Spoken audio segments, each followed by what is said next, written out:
¿Cómo estás? Pablo, muchísimas gracias a vos por la invitación. Estamos en días movidísimos, de muchísima agenda muy cargada de actividades, por suerte. Los reflectores apuntan hacia nosotros y nosotras en estos días y los tenemos que aprovechar, porque el VIH, el SIDA son temas de los que no se habla mucho últimamente. Antes no se hablaba porque era tabú y ahora por ahí no es tan tabú, pero a veces parece que ni siquiera es tan importante como para que estén en agenda. Entonces, en estos días, en estas semanas, tenemos que aprovechar muchísimo toda oportunidad que tenemos para conversar al respecto. ¿Y cómo es? ¿Qué significa vivir con VIH en nuestro país? Cuando yo recibí mi diagnóstico fue ya hace casi 7 años y un poquito más. Lo primero que uno piensa, aún teniendo información, aún sabiendo que existen tratamientos, es que te vas a morir.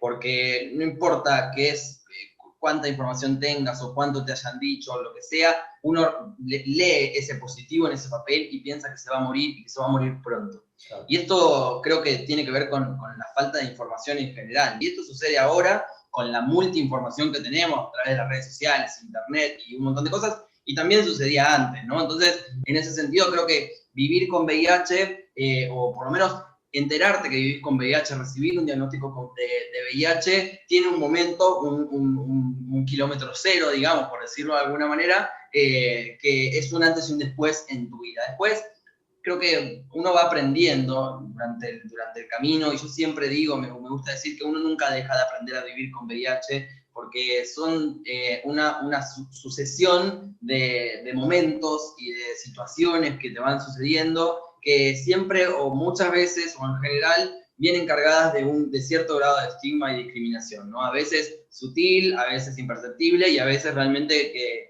con prácticas que incluso llegan hasta la violencia.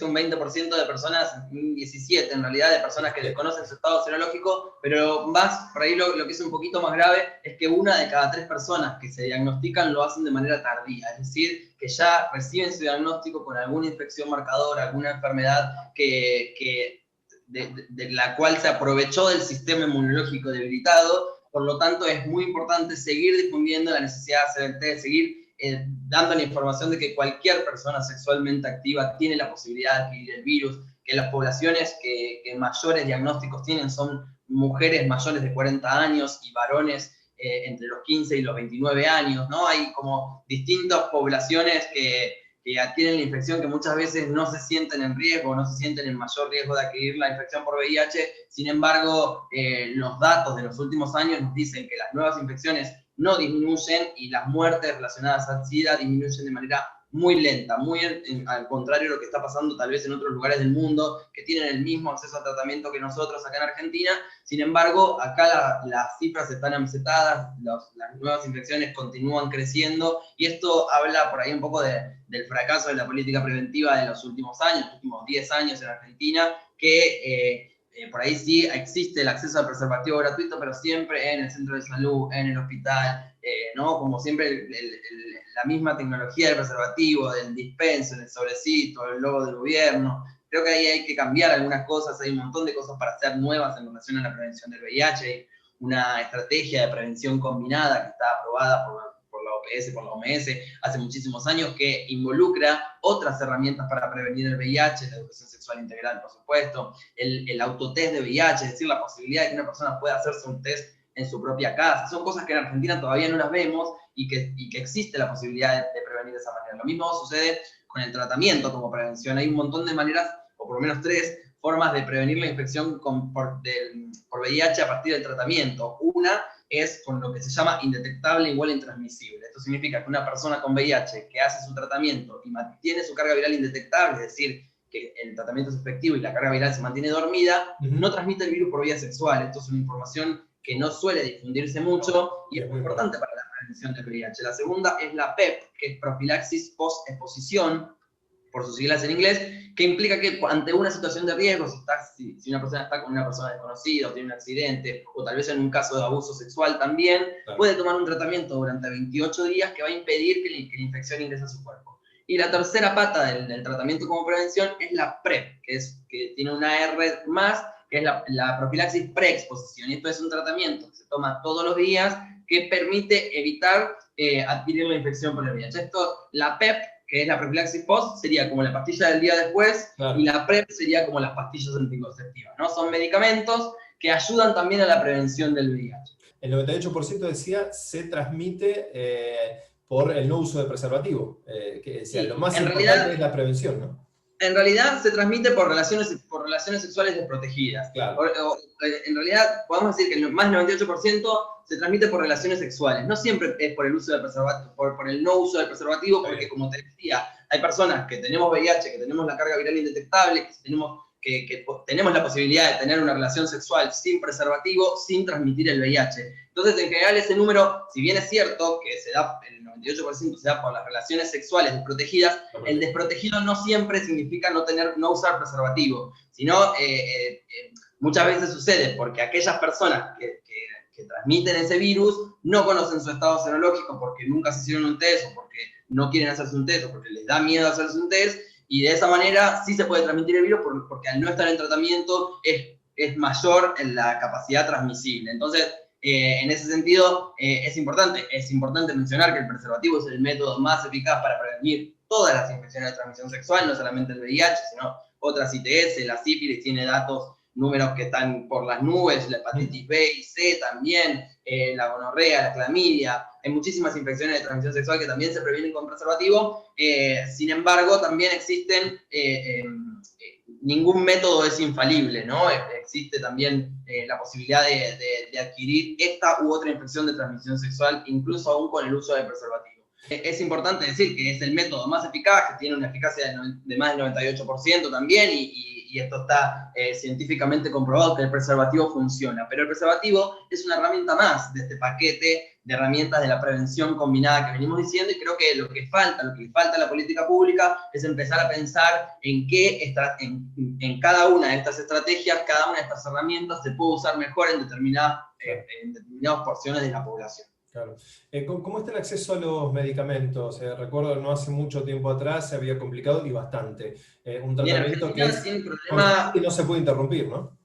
Exacto, el tratamiento antirretroviral, que es el tratamiento para mantener el VIH dormido, digamos, es un tratamiento que es como los antibióticos. Si uno deja de tomar el antibiótico, lo que hace esa bacteria es generar resistencia a ese antibiótico. Con el antirretroviral pasa algo similar, solo que no es una bacteria, sino es un virus. Cuando uno deja de tomar el antirretroviral, ese virus se hace resistente a ese tratamiento, por lo tanto, ese medicamento no sirve más y hay que probar con otro que probablemente sea más tóxico, con mayor cantidad de tomas diarias. Entonces, es muy importante que ese tratamiento no se interrumpa. En Argentina, desde hace por lo menos 5 años que no existe un sistema administrativo que permita tener una previsibilidad de compra de medicamentos que nos aseguren a personas con VIH que no nos va a faltar. Lamentablemente, el sistema de compras, el sistema de licitaciones públicas, la puja entre oferentes y de los proveedores del Estado, los laboratorios, el precio del dólar, hay un montón de variables que influyen en que las compras de los tratamientos en nuestro país sean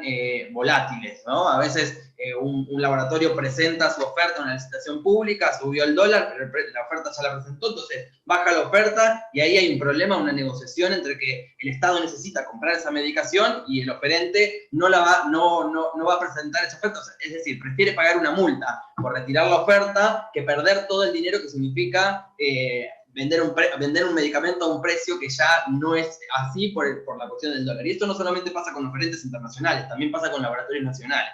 Por eso también es muy importante pensar en que el VIH o la hepatitis C incluso también, que tiene tratamientos de alto costo, la industria farmacéutica tiene un papel, un rol muy importante que hay que vigilar de cerca, ¿no? Hay muchísimas compañías multinacionales que presentan pedidos de patentes por productos que no son patentables. Y en ese sentido, las organizaciones de la sociedad civil también tenemos que estar profesionalizadas para pensar, para trabajar, para vigilar de cerca qué es lo que están haciendo estas industrias para pensar en proteger a la salud como un bien social, ¿no? Como un derecho humano, como está puesto en nuestra Constitución Nacional. ¿Cómo fue transitar este periodo de pandemia de coronavirus?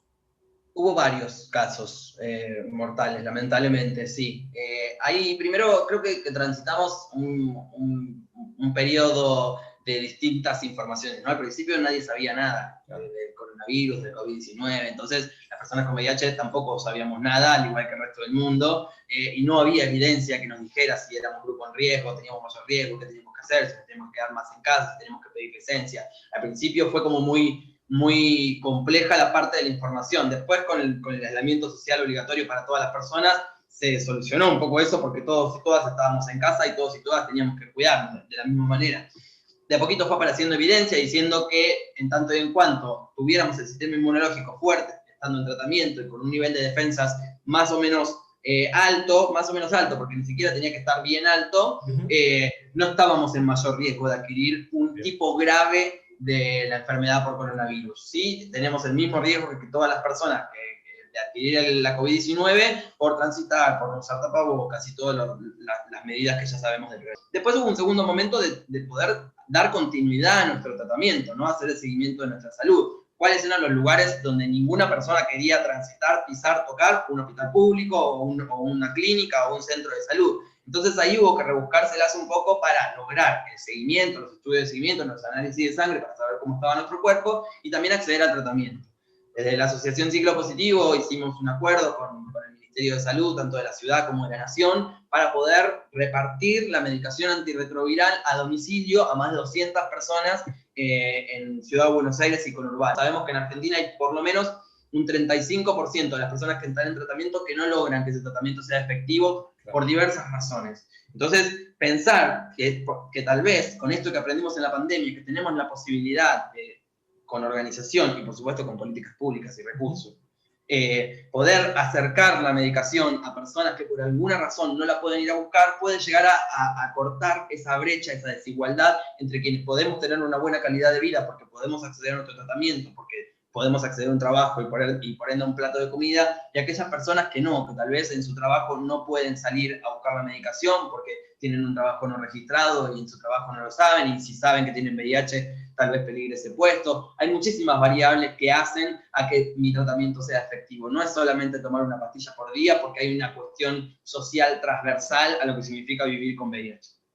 Y por último, están trabajando todas las organizaciones, muchas, para que haya una nueva ley de VIH. ¿De qué se trata y por qué una nueva ley?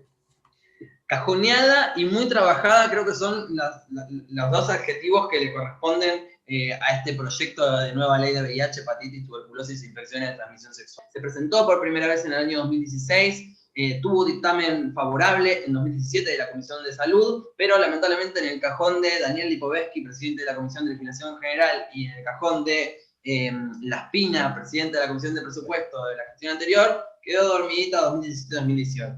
2016-2017.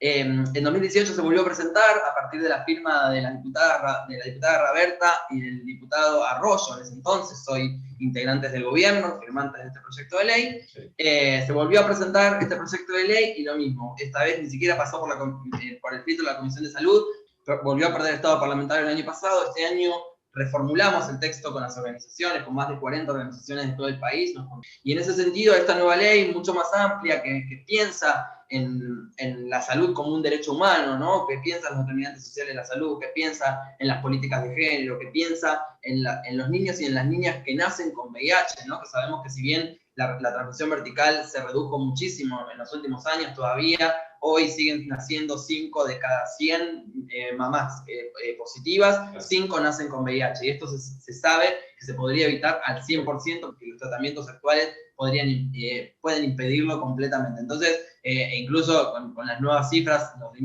notamos que aumentó en un decimal la transmisión vertical de 2017 a 2018, lo cual es totalmente inadmisible. Por eso esta nueva ley plantea políticas integrales, políticas que hacen a los determinantes sociales de la salud, como les decía, y que pone el foco también en la promoción de la salud y en la difusión de la información que tiene que estar a la altura de que una persona con VIH pueda tener acceso a un preservativo gratuito, que pueda tener acceso a un test de diagnóstico, que pueda tener acceso a un tratamiento, ¿no? Esto desde el punto de vista biomédico, pero también aportando esa pata social que es tan importante para poder trabajar en la respuesta a una epidemia como la del VIH y como la del SIDA, que nos vino a poner a prueba a la humanidad en el cumplimiento de los derechos humanos. Todavía hay muchas personas que mueren por enfermedades relacionadas al SIDA. De hecho, 6 personas se mueren todos los días en Argentina por enfermedades relacionadas al SIDA. La diferencia con aquel entonces es que esas personas ya no son artistas, ya no son cantantes de rock, ya no son estrellas de cine. Y creo que ahí está la gran diferencia, y ahí está en donde cada una de nosotras tenemos que preguntarnos qué estamos haciendo hoy para terminar con el cine. Y en el marco de este día y este mes, ¿qué te gustaría decir como cierre o qué te gustaría transmitir como concepto final? Bueno, yo creo que en el marco de este día, para nosotros, quienes tenemos VIH, el día del VIH es todos los días. Entonces, invitaría a quienes nos están leyendo, quienes nos están escuchando, a que piensen qué estamos haciendo cada uno y cada una de nosotras para que una persona que conocemos no nos pueda decir que tiene VIH, ¿no? Probablemente conozcamos un amigo, una amiga, una tía, un sobrino. Hay muchísima gente en la ciudad que tiene VIH y no lo sabemos. Y no lo sabemos porque cada uno de nosotros estamos haciendo algo para que esa persona no sienta la confianza en nosotros y nosotras para contarnos. Así que ponerse en el lugar del otro, creo que eso salva vidas en general. Poder abrir la cabeza, salir de nuestra mente un segundo y poder pensar qué es lo que está viviendo la otra persona con nuestras actitudes, realmente puede llegar a cambiar vidas, y les invito a que puedan pensar en eso, ¿no? Que puedan que puedan tener VIH ustedes también conmigo un día, hoy, aunque sea. Matías, muchísimas gracias. Gracias, Pablo.